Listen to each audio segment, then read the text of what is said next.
Get ready for the dictation in 3, 2, 1, start. A nation's maritime interests are usually also linked to its economy and the well being of its people.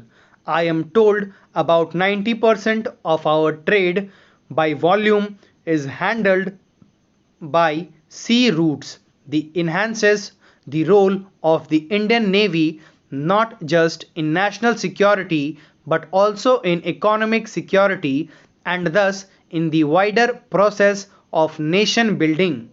The Navy in India's chief instrument of its sea power, it is also the guardian of the nation's maritime interests, both military and civilian. The nation is proud of the Navy's commitment in protecting our maritime frontiers, securing our trade routes, and also extending a help hand in times of civil emergencies. Considering the entire world as one family and moving forward with the spirit of Vasudeva Kutumbakam. Word is one family. India is constantly meeting its global responsibilities. I am glad to know that recently the Indian Navy launched Operation Vanilla to provide humanitarian assistance and disaster relief to the affected population of Madagascar post devastation caused by Cyclone Diane. India and Madagascar are connected through Indian Ocean region. I had the honor to visit the island nation in 2018. I am particularly happy that India was one of the first respondent to come to the rescue of our Malagasy brothers and sisters.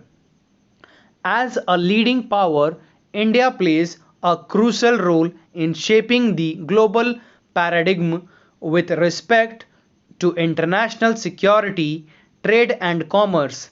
India's rise in the international order has been fueled by many factories including the capabilities and valor of our armed forces.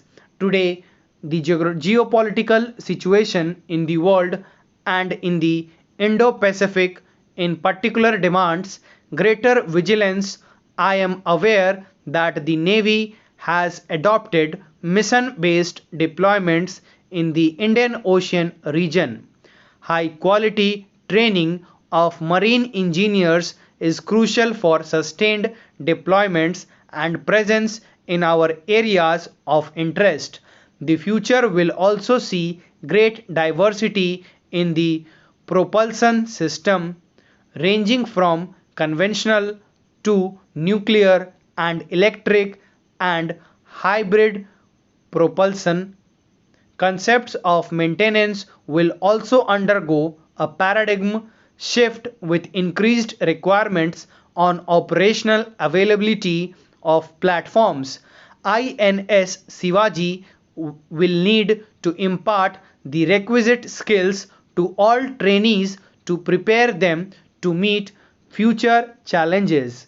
The motto of INS Shivaji is Karmasu Kausalam.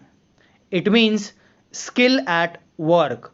It is indeed an apt motto. I am confident that INS Shivaji will continue to excel and grow in stature and accomplishments while discharging its role and responsibilities with professionalism and competence. I once again compliment the Indian Navy and INS Shivaji on this proud occasion and urge all the men and women to continue their selfless and dedicated service to the nation. I wish you and your family a glorious future and convey the good wishes of every citizen of India. May you ever rule the waters. Thank you. Jai Hind. Stop.